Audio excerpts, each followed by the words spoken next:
तो hello everyone, welcome back to this YouTube channel. I hope all of you are doing very well. So आज का हमारा topic है foundations of nursing में enema. तो ये कोई बहुत ज्यादा बड़ा टॉपिक नहीं है, बहुत ज्यादा डिफिकल्ट टॉपिक नहीं है, नहीं बहुत ही छोटा सा इजी सा टॉपिक है, तो बहुत जल्दी आज कंप्लीट हो जाएगा। So without wasting any time हम अपने टॉपिक की तरफ चलते हैं। ठीक है, सबसे पहले हम डिस्कस करेंगे कि इसकी डेफिनेशन क्या है, यानी कि एनीमा होता क्या है। So the administration of a substance in liquid form in the rectum for fecal evacuation and for the drug administration, cleansing it for diagnostic purpose obviously। तो आप रेक्टम में we are giving a liquid substance. ठीक है, तो एक liquid substance दे रहे हैं ताकि हम रेक्टम का इवैक्यूएशन करवा सकें, यानी कि जितना भी फीकल मैटर जितना भी स्टूल उसमें अंदर प्रेजेंट है वो सब बॉडी के बाहर आ जाए, प्रॉपर फीकल इवैक्यूएशन हो सके। ठीक है, ये एक तो फर्स्ट पर्पस हो गया, अगर पेशेंट को कॉन्स्टिपेशन है एंड ऑल तो हम दे सकते हैं। इसका सेकंड पर्पस है फॉर ड्रग एडमिनिस्ट्रेशन। ठीक है, so suppose if you want to give some sort of drug, तो आप पर रेक्टल देना चाहते हो, तो आप डायरेक्ट रेक्टल में ये एनीमा जो है liquid substance, you can directly administer it there in the rectal end then you can use it for drug administration purpose also। second one is cleansing purpose, so और diagnostic purpose। diagnostic purpose पे क्या है कि आप insert करके enema डाल के you might insert some drugs, some medication to have a view of rectum and the sigmoid colon and etc। ठीक है, तो ये एक चीज हो गई, तो ये डायग्नोस्टिक पर्पस हो गया। क्लिनजिंग पर्पस भी कर सकते हैं कि आपको सपोज ओटी में पेशेंट को शिफ्ट करना है कोई, तो ओटी में शिफ्ट करने से पहले और स्पेशली अगर हम पेशेंट को जीए में डाल रहे हैं तो बबल प्रिपरेशन बहुत इंपॉर्टेंट है। ठीक है, तो उसके लिए जो पेशेंट का बबल है वो बिल्कुल क्लियर होना चाहिए, यानी कि there should be no fecal matter inside. तो उसके लिए हम पेशेंट को एनीमा देंगे ताकि पेशेंट का फीकल मैटर जो है वो इजीली वॉश आउट हो जाए। Am I clear with this?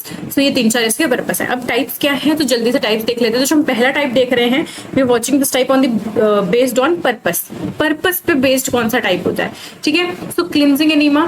Cleansing enema जैसे मैंने बताया क्लीन करने के लिए, देन वी हैव सोप सर्ड एनएस टैप वाटर। ठीक है, सोप सर्ड एनीमा होता है, क्या होता है वो हम आगे पढ़ेंगे। ठीक है, हम एनएस दे सकते हैं और टैप वाटर भी दे सकते हैं, तो इससे हम क्लीन कर रहे हैं अपने रेक्टम को और फीकल मैटर को। ठीक है, then coming to retention enema. Retention enema क्या होता है, कीप इनसाइड फॉर 30 मिनट्स। ठीक है, जो रिटेंशन एनीमा जब आप दे रहे हो, so you have to retain that given enema inside of you for 30 minutes, उसके बाद your fecal matter will get evacuated. Am I clear with this? Okay, then medicated enema, इसमें कुछ समझाने की जरूरत है, मेडिकेशन देंगे। Okay, carminative enema to relieve gas and bloating. अगर बहुत ज्यादा ब्लोटिंग हो रखी है, बहुत ज्यादा गैस है, बट उसका इवैक्यूएशन नहीं हो रहा है, गैस पास आउट नहीं हो रही है, तो उस केस में हम देते हैं कार्बोनेटिव एनीमा। ठीक है, ऑयल एनीमा देंगे। ऑयल एनीमा का यही पर्पस है कि आप स्टूल को सॉफ्टन करने के लिए दे रहे हो। ठीक है, and then cooling enema to reduce body temperature. Then anti helminthic enema, name ही सजेस्ट कर रहे हैं इन सबका, तो to expel out intestinal parasites.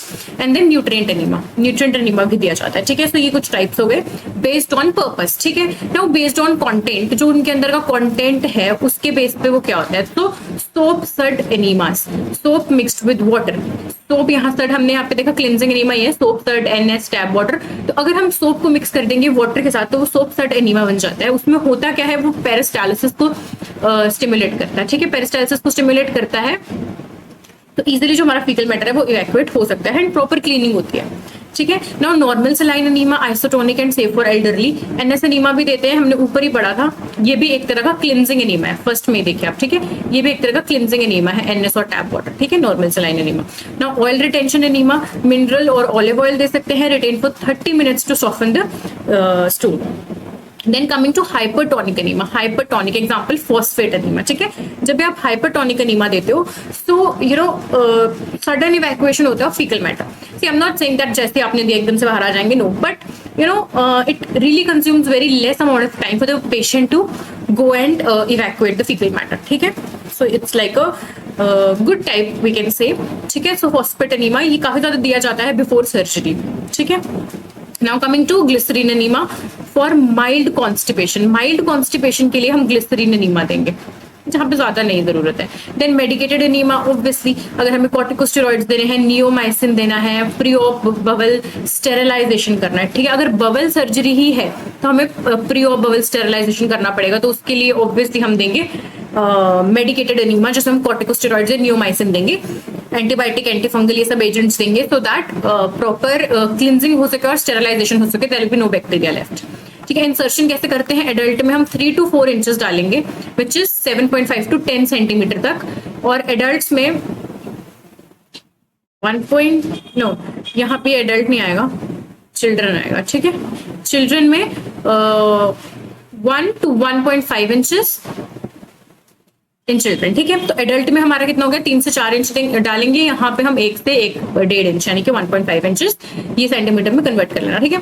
Now coming to the again the type, तो फिर कितनी हाइट पे हम रखते हैं और उसका रिटेंशन टाइम क्या होता है, ठीक है। तो अगर हम क्लिनजिंग एनीमा दे रहे हैं तो हम 32 जितने भी यहाँ पे हमने पढ़े ना, सोप सड एनीमा हो गया, एनएस एनीमा हो गया, सब cleansing enema, so you need to remember this, ठीक है। क्लिनजिंग एनीमा है वो एनीमा हम कैसे देंगे, एक बैग होगा, उस बैग में वो हम क्लिनजिंग एनीमा डालेंगे, ऑलरेडी डला हुआ होगा, देन उसको हम हैंग कर देंगे and then through the help of IV tubing will insert in the rectum, will open the valve and then will let it flow for a while, ठीक है। सो वो वाइल कितना है, मतलब उसका रिटेंशन टाइम कितना है, 5 से 10 मिनट, ठीक है। ऑयल रिटेंशन एनीमा हम 15 से 20 सेंटीमीटर ऊपर तक कर सकते हैं, मतलब ऊपर हैंग कर सकते हैं। इसका टाइम 1 घंटा तक भी जा सकता है, आधे घंटे से 1 घंटे तक, बिकॉज ऑब्वियसली रिटेंशन एनीमा है तो ये रिटेन करेगा ही, तभी स्टूल को सॉफ्ट करेगा।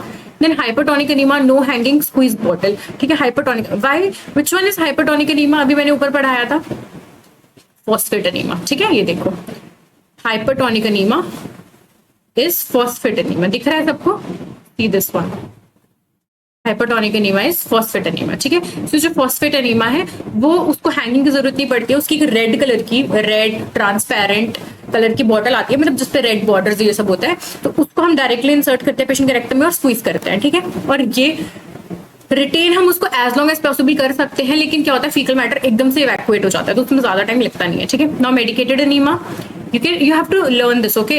Exactly learn की जरूरत नहीं है कितने सेंटीमीटर क्या है, but approximately you should know and you should know the retention time, ठीक है। सो मेडिकेटेड का हम 20 से 30 मिनट रिटेंशन करके रखेंगे, कार्मिनेटिव का 10 से 15 मिनट, देन एंटी हेलमिंथिक का ये हाइट है और ये रिटेंशन टाइम है, कूलिंग एनीमा का 30 centimeter until the temperature falls, जब तक टेम्परेचर फॉल नहीं कर जाता हम कूलिंग एनीमा रिटेन कर सकते हैं। न्यूट्रिएंट एनीमा 1 आवर और मोर। अब आ गया लैक्टुलोस एनीमा, ये हमने कहीं नहीं पढ़ा, ठीक है, बट आप जब हॉस्पिटल में देखोगे तो आप बहुत ज्यादा देखोगे कि लैक्टुलोस एनीमा काफी ज्यादा यूज होता है, ठीक है। ये सीवियर कॉन्स्टिपेशन को ट्रीट करने में हेल्प करता है, और जब पेशेंट को हाई अमोनिया लेवल होते हैं ब्लड में, यानी कि लीवर का कुछ प्रॉब्लम है, लीवर अच्छे से काम नहीं कर रहा और बहुत ज्यादा अमोनिया और you can say nitrogenous waste is getting collected inside of your blood, उस टाइम पे हम देते हैं लैक्टुलोस एनीमा, क्योंकि ये बहुत सडन हमारा बवल क्लियर करता है, बिल्कुल अच्छे से बवल क्लियर करता है, बिल्कुल भी कॉन्स्टिपेशन नहीं रहने देता, और ये साथ साथ में हेल्प करता है to reduce the ammonia levels in your blood. How does it help to reduce ammonia level, obviously जब इवैक्यूएशन होगा तो अमोनिया लेवल्स खुद ही कम हो जाएंगे, ठीक है। Note, okay, the red yellow color bottle of enema used in bedside is a type of phosphate enema. आप जाओगे, आप एक छोटी सी बॉटल जैसे देखोगे, रेड कलर का उसका कवर होता है, ट्रांसपेरेंट रेड येलो का नीचे उसका बॉक्स होता है, मतलब बैग जैसा होता है, उसको हम इंसर्ट करते हैं रेक्टम में, then we squeeze it directly, that type of bottle is known as phosphate enema, और वो इकलौता ऐसा एनीमा है जिसको हैंग करने की जरूरत नहीं है। Am I clear with this? So आज हमने भी यहाँ पे देख लिया एनीमा क्या होता है, एनीमा के टाइप्स क्या होते हैं बेस्ड ऑन पर्पस, एनीमा का जो कंटेंट है उसके बेस पे कौन सा टाइप है, कंटेंट इन द सेंस कि जो हम एनीमा दे रहे हैं उसके अंदर का जो कंटेंट है, ठीक है। देन हमने देखा कि क्या कितना सेंटीमीटर उसको इंसर्ट करते हैं, ये इंपॉर्टेंट है, क्वेश्चन पूछा जा सकता है। देन अगेन हमने टाइप्स देख लिए, उनके हाइट कितनी रखनी है रेक्टम से अबव, और उसको उनका रिटेंशन टाइम क्या है। सो आई होप ये क्लियर हो गया होगा, बहुत छोटा सा और बहुत ईजी सा टॉपिक था, लेकिन इसके क्वेश्चन आते हैं, so it is important for you to learn this topic and understand this topic very well. आप क्लिनिकल्स में भी जाओगे, you do give enema to patients, so you should know. So that's all about today's topic. I hope you understand it. So yes, keep watching my videos. Thank you very much. Thank you.